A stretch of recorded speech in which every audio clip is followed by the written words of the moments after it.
नमस्कार। नमस्कार। नागपुर टुडे और लॉर्ड बुद्धा टीवी के विशेष कार्यक्रम प्रेस क्लब में आज फिर आपका स्वागत है।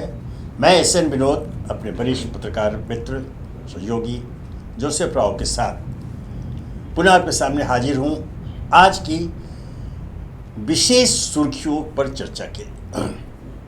और आज फिर महाराष्ट्र में जारी महासंग्राम सारे अखबारों की सुर्खियाँ बनी हैं। उसमें दिलचस्प जो तथ्य उभर कर आए हैं दो, संजय राउत का वह बयान कि हम आघाड़ी छोड़ने को तैयार हैं, एक महत्वपूर्ण डेवलपमेंट है। दूसरा, अब तक हम लोग जानते थे अन्यथा इस बगावत के पीछे कौन सी ताकत है जानते थे। अब बागी नेता एकनाथ शिंदे ने स्पष्ट रूप से कह दिया कि हमारी बगावत के पीछे की जो शक्ति है वो एक राष्ट्रीय दल है। नाम नहीं लिया लेकिन राष्ट्रीय दल है और महाशक्ति है। तो स्पष्ट है कि कौन है, वो भारतीय जनता पार्टी है। ये दो तथ्य उभर कर सामने आए हैं। ऐसे में अब जो ताजा घटना विकास क्रम है, शिवसेना की ओर से डिप्टी स्पीकर को कुछ विधायकों को निकालने का पत्र दिया गया। उसी तरह अब राज्यपाल को शिंदे की ओर से पत्र दिया गया कि उनके गुट को मान्यता देने का, कि उनके पास संख्या बल है और विधानमंडल में उनके पास बहुमत है शिवसेना का। तो यह दिलचस्प जो डेवलपमेंट है, इसको आप किस दृष्टि से देखते हैं कि इसका अंत आखिर क्या होगा और कब होगा? शिवसेना के जो वरिष्ठ नेता हैं संजय राउत, हाँ, वो काफ़ी बड़बोले हैं, दिन भर कुछ न कुछ बोलते रहते हैं। पर थोड़ा इस समय जो है बहुत क्रिटिकल समय है और संयम रखने की जगह है। और संयम ना रखने के बाद उन्होंने बोल दिया कि हम महाविकास आघाड़ी को छोड़ने को तैयार है। इससे दोनों जो दल है वो हताहत हो गए। दोनों महाविकास आघाड़ी के जो घटक पक्ष है कांग्रेस और राष्ट्रवादी, इससे थोड़े आहत हुए हैं। और स्वाभाविक तुरंत छगन भुजबल ने उसके ऊपर रिएक्ट करते हुए कहा है कि ये उनका बयान हमको मालूम नहीं है उन्होंने किस संदर्भ में कहा है। और कांग्रेस ने भी बहुत ही सावधानी के साथ अपनी रिएक्शन दी है। और संजय राउत को ऐसे बयानों से बचना चाहिए। अगर आघाड़ी छोड़ना है तो तीनों मिलकर फैसला लेना हो। मिलकर फैसला, ये तीनों मिलकर जब बनाने का फैसला लिया तो छोड़ने का भी फैसला तीनों ने मिलकर लेना चाहिए। ये एक बात हो गई। दूसरी ओर शरद पवार जो है इस पूरे जैसे घटनाक्रम में आप जानते हैं उनकी एक अहम भूमिका है, चाहे वो सलाह देने की हो या जोड़ने की हो या सरकार बनाने की। इस पूरे घटनाक्रम में अभी ऐसा हुआ है, अजित पवार ने कल एक हरकत की है, एक बयान ऐसा दिया है कि मुझे नहीं लगता इसके पीछे भारतीय जनता पार्टी है। हाँ, जबकि शरद पवार का कहना है कि इसके पीछे भारतीय जनता पार्टी। अभी अजित पवार साहब को जो है भारतीय जनता पार्टी को डिफेंड करने की क्या जरूरत है? किसी ने उनसे मांगा है, सलाह मांगा है, मगर शायद उनके दिल में सॉफ्ट कॉर्नर अभी भी भारतीय जनता पार्टी के साथ मौजूद है। इसका शरद पवार साहब ने तुरंत इसके ऊपर रिएक्ट किया है और उनको कुछ मालूम नहीं है। इन्हें आप समझ लीजिए उनका गुस्सा कितना है शरद पवार साहब का। तेरा कहीं माहित नहीं, ये डजंट नो एनीथिंग, ऐसा कहा है। और इसके पीछे भारतीय जनता पार्टी ही है, ऐसा उन्होंने फिर से एक बार दोहराया है। अब ये तो सबको जग जाहिर है, ये बात सबको मालूम है। जो लोग पॉलिटिक्स में इंटरेस्ट रखते हैं, जो विद्यार्थी है, स्कॉलर है, हिस्टोरियन है, नेता है, सबको मालूम है इस पूरे घटनाक्रम के पीछे भारतीय जनता पार्टी पर्दे के पीछे है। क्योंकि उसका सारा फायदा जो है भारतीय जनता पार्टी को होने वाला है।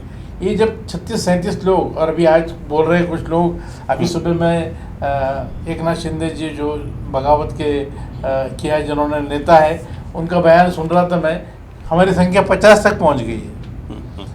ये सब जो हो रहा है इसके पीछे निश्चित रूप से भारतीय जनता पार्टी का कोई ना कोई नेता, बड़े नेता, छोटे नेता उनके साथ जुड़े हुए हैं, उनके संपर्क में हैं। और अभी आज जैसे आपने बताया है कि शिंदे साहब जो है वो एक लिस्ट भेजने वाले हैं गवर्नर को, और जो डिप्टी स्पीकर है नरहरि उनको भेजने वाले हैं, और कि हमारे पास इतनी संख्या है।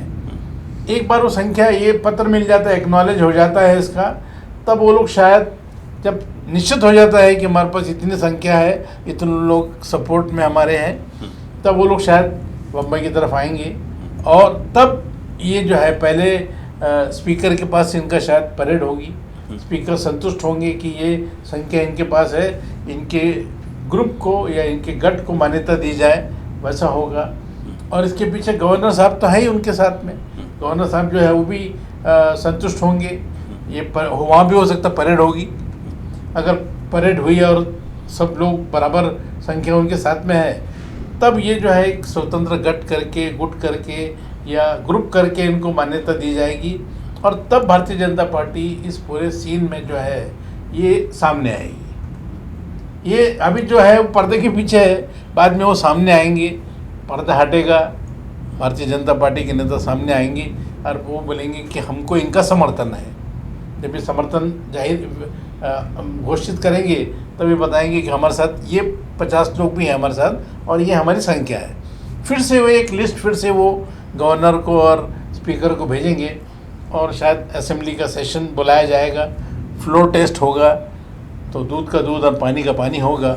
मगर मुझे ऐसा लगता है ये आज जो है शाम तक ये डेवलपमेंट होगा, क्योंकि अभी गुवाहाटी में जहाँ ये लोग ठहरे हैं, असंतुष्ट नेता सेना के, वो सब वहाँ आज मीटिंग कर रहे हैं। और आज दिन भर में जो डेवलप होने वाला है, उसके मुताबिक ये आज ही ये सब लोग अपनी जो भावना है गवर्नर को और डिप्टी स्पीकर को पहुंचाएंगे, और वहाँ से क्या रिस्पांस होता है ये शाम तक हम लोगों को मालूम। लेकिन एक महत्वपूर्ण, जैसे आपने कहा है, अभी भी स्पीकर जो अभी चूँकि वो नहीं है, तो डिप्टी स्पीकर, उनकी भूमिका और राज्यपाल की भूमिका ये भी काफ़ी निर्णायक साबित हो गया, क्योंकि इतना आसान नहीं है। लग रहा है कि तुरंत के तुरंत फ्लोर टेस्ट हो जाएगा, नहीं होगा, और परिणाम सामने आ जाएगा। नहीं, 2-3 दिन यह मामला आगे बढ़ेगा। डिप्टी स्पीकर का कुछ अपना स्टेटमेंट, चूँकि कल भी जो उनके पत्र गवर्नर कहा कि नहीं, इसमें तो हस्ताक्षर में भी मुझे अभी वेरीफाई करना है, बताया उन्होंने। वो मराठी में दस्तखत करते हैं, इसमें अंग्रेजी में दस्तखत है, वगैरह वगैरह, ये सब बातें अभी आई हैं। इसका मतलब उन्होंने इशारा दे दिया है कि ये मामला आसानी से यहाँ जो है हल होने वाला नहीं है, आगे बढ़ेगा और मामला अदालत तक जाएगा, जैसा पिछले कई राज्यों में हुआ है कि सुप्रीम कोर्ट तक मामला गया है। विलंब रात्रि में सुप्रीम कोर्ट ने सुनवाई भी की है। ऐसे हुआ है, यह लगता है कि अभी ये मामला बढ़ने वाला है, ये रुकने वाला नहीं है। चूँकि ये महाराष्ट्र पर कब्जे की बात है, मुंबई, देश की आर्थिक राजधानी मुंबई पर कब्जे की बात है, और जैसा हम लोग कई बार चर्चा कर चुके हैं कि भारतीय जनता पार्टी हर हाल में ये इन प्रकार इस पर अपना कब्जा चाहती है, और वो सफल होती भी नजर आ रही है। चलिए अब आगे बढ़ते हैं। इसी में एक बात करें, ये जो है ये पूरा घटनाक्रम जो है ये 3 अंक की नाटक है। ये पहला अंक सूरत, दूसरा गुवाहाटी, अभी तीसरा जो है अंतिम जो तीसरा जो अंक है 3 अंक के नाटक का, वो बम्बई में होगा, जब ये सारे विधायक आज पत्र जाएगा और ये शायद 1-2 दिन में ये लोग वापस आएंगे और परेड होगी। ये 3 अंक की नाटक तभी खत्म होगा ही नहीं, और ये भी आसानी से नहीं है, चूँकि आसान नहीं है। जिस प्रकार ये लोग पहले गुजरात और फिर अभी असम जो गए हैं, तो कहीं ना कहीं उनमें असुरक्षा की भी भावना है। देखिए, अगर आपको बगावत करना है तो हमेशा डर रहता है कि पीछे से कोई मुझे मारेगा तो नहीं, मुझे कोई खंजीर तो नहीं खुपचेगा। तो ये जो डर है, और पॉलिटिक्स में ये सब जायज़ है, जैसे हमने कहा है, लॉ एंड वॉर जो है इसमें सब जायज़ है, और पॉलिटिक्स में तो होता ही है। जब आप बगावत करते हैं, इससे पहले भी शकरपुर पर जब नागपुर में उन्होंने 91 में किया था, तब जो असेंबली में आते थे तो ऐसे ऐसे देखते रहते थे कि कोई शिव सैनिक पीछे से आके उनको मार न दे। तो ये तो होता ही है, फिजिकल असॉल्ट के बहुत चांसेस रहते हैं, कैरेक्टर असैसिनेशन का एक खतरा रहता है, आपके ऊपर कार्रवाई की जो है उनका रोष जो रहता है लोगों का, वो सब आता है। मगर जब आप शिव सैनिकों का रोष है तो 40 लोगों के भी लोग हैं ना, उनका भी रोष है। एक दिलचस्प डेवलपमेंट ये है, जिससे सुरक्षा की भावना की बात आई, तो अभी प्रतिपक्ष के नेता और पूर्व मुख्यमंत्री देवेंद्र फडणवीस के घर की सुरक्षा बढ़ाई अभी जो सामने जो आया है, जो सुर्खी भी बनी आज, उनके घर की सुरक्षा बढ़ा दी गई है। ये क्यों, कैसा लगता है? देखिए इसमें सबको मालूम है हम लोगों को देखिए इसमें सबको मालूम है हम लोगों को कि इस पूरे घटनाक्रम के पीछे भारतीय जनता पार्टी है और भारतीय जनता पार्टी के जो मुखिया है जिनकी ताजपोशी होना बाकी है वह है देवेंद्र जी फडणवीस। निश्चित रूप से यहाँ के शिव सैनिक या उद्धव ठाकरे के समर्थक ऐसा कोई कदम ना उठाए कि देवेंद्र फडणवीस के घर के ऊपर कोई निदर्शन करे, प्रदर्शन करे या कोई हमला करे, इसलिए और उनकी सुरक्षा वैसे भी प्रतिपक्ष के नेता है, आज केंद्र में उनकी सरकार है और राज्य सरकार में भी उनका अभी भी है बोलबाला, ऐसा नहीं है सरकार नहीं है तो क्या हो गया, ब्यूरोक्रेसी में भी उनकी। और वैसे भी एक नेता के घर में सुरक्षा की जो है वो तो लोकल डिसीजन होता है, लोकल पुलिस का डिसीजन होता है, राज्य सरकार के निर्देश पे दिया जाता है। निश्चित रूप से बताया होगा कि उनके घर की सुरक्षा बढ़ाई जाए। चलिए, तो ये सामने होगा। अब हम आगे बढ़ते हैं। अभी जो पिछले दिनों काफ़ी चर्चित रहा है, कांग्रेस के नेता राहुल गांधी से ईडी की पूछताछ, 50 घंटों की पूछताछ हुई, लगातार 5 दिनों तक 10-10 घंटे की पूछताछ हुई। इसी क्रम में सोनिया गांधी को भी ईडी ने नोटिस भेजा था पेश होने के लिए। सोनिया गांधी अस्वस्थ चल रही है, अस्पताल में समय मांगा था, बोले उन्होंने कुछ समय की मांग की थी और उनको ईडी ने जुलाई के अंतिम दिनों में पूछताछ के बुलाने के मोहलत दे दी है। इसके पीछे आपको क्या लगता है? कहीं ऐसा तो नहीं कि चूंकि राहुल गांधी के साथ पूछताछ में कोई ऐसा मामला सामने नहीं आया जिससे उन पर हाथ डाला जा सके, क्योंकि अगर ऐसा होता तो अब तक उन पर हाथ डाल दिए होता है। लेकिन आगे तो वो कहीं ईडी ने अपनी वध होने से खुद को बचाने के लिए तो ये नहीं टाल दिया। आपने ईडी का जिक्र किया है जी। राहुल गांधी के साथ 50 घंटे या 4-5 दिन लगातार इंट्रोगेशन किया गया, क्वेश्चनिंग किया गया है। मेरा कहना है ये ईडी की क्रेडिबिलिटी का सवाल है। देखिए कहीं पर भी हम लोग रिपोर्टिंग में रहे हैं, आप भी पत्रकार रहे हैं इतने साल, 50 साल से ज़्यादा हो गए। कहीं मर्डर होता है, कहीं बड़ी डकैती होती है, कहीं बड़ी चोरी होती है, तो कितनी जल्दी क्विकली उसको डिटेक्ट किया जाता है, चाहे पुलिस हो या और भी कोई संस्थाएं काम कर रही हो, इसके ऊपर डिपेंड करता है। आपको 50 घंटे के बाद भी अगर कुछ नहीं मिला या आपने कोई ठोस सबूत आपको नहीं मिले और आपने कोई कार्रवाई नहीं कर पाया उन पर, तो ये आपकी क्रेडिबिलिटी का सवाल है। आपकी क्रेडिबिलिटी इज एट स्टेक। और अभी आप जो है यहाँ से ध्यान हटाकर जो दूसरा जो है आपका टारगेट वो सोनिया गांधी, उनको पहले ही आपने नोटिस दिया मगर अपने स्वास्थ्य के कारण वो नहीं आ पाई। अभी आप जैसा आपने जिक्र किया, अभी वो जुलाई के अंत तक शायद आएगी, जब तक सारी एजेंसियां, सारे जो इसके पीछे के जो लोग कार्यकर्ता है बिहाइंड द सीन, वो सब फ्री हो जाएंगे, राष्ट्रपति को चुनाव हो जाएगा, सब लोग अपनी जो शक्ति है और अपना जो दिमाग है अभी ईडी की तरफ लगाएंगे। और सोनिया गांधी को जैसा इनको 50 घंटे और 5 दिन 6 दिन बुलाया गया, शायद सोनिया गांधी को भी कम ज़्यादा समय बुलाया जाएगा, उनसे भी पूछताछ की जाएगी। और देखना है कि ये दोनों को बुलाने के बाद में जब कार्रवाई ख़त्म होती है तब कौन सी कार्रवाई, बड़ी कार्रवाई ये कर पाते हैं। नहीं, ये तो स्पष्ट है कि ये जो सारी जो मशक्क़त है ये डराने धमकाने और उनको डिमोलाइज करने, मनोबल को तोड़ने के लिए 100%। लेकिन जैसा कि राहुल गांधी है, राहुल गांधी के तेवर बड़े कड़े तेवर, उन्होंने साफ कर दिया कि मैं किसी से डरने वाला नहीं। हाँ, उन्हें कह दिया था। सोनिया गांधी एक महिला हैं और उनका जो व्यवहार अभी तक देखा गया चल गया, वो बड़ी एक सौम्यता पूर्वक हर चीज को लेती है। ऐसे में अगर सोनिया गांधी को उसी तरह लगातार कई दिनों तक घंटों बुला कर बैठाने की हिमाकत ईडी ने की, मैं हिमाकत शब्द का प्रयोग जानबूझकर कर रहा हूं क्योंकि जनता के बीच में, आम लोगों के बीच में जो संदेश गया है वह यही गया है कि सत्ता पक्ष ईडी समेत अन्य केंद्रीय जांच एजेंसियों का अपने राजनीतिक लाभ के लिए दुरुपयोग कर रहा है। और इसीलिए राहुल गांधी से पूछताछ हुई और अब टारगेट बनाया गया सोनिया गांधी को। शायद ये भी एक कारण हो चुकी है। आपने ठीक कहा कि अभी राष्ट्रपति चुनाव है वगैरह वगैरह, काफ़ी राजनीतिक सरगर्मियां चल रही हैं।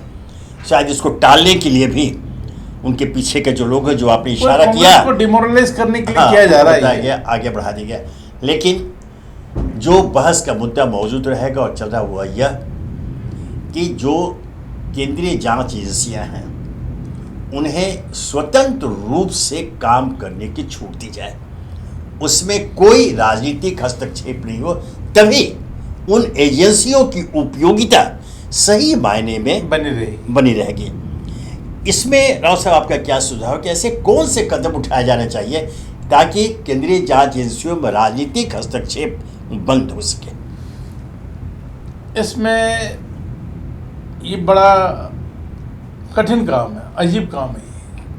इतने साल 60-70 साल में हम लोग उनको एक ऑटोनमस काम करने का, फंक्शनिंग करने का हमने अधिकार दिया है, मगर स्वतंत्रता नहीं दी उनको। अभी भी वो किसी के इशारे पर ही काम करते हैं। बिल्कुल बिल्कुल, उनको ऑटोनमस कहा जाता है, कहा तो जाता है कि उनको अधिकार है, लेकिन मगर ऐसा हुआ नहीं है। और एक बहुत कठिन काम है।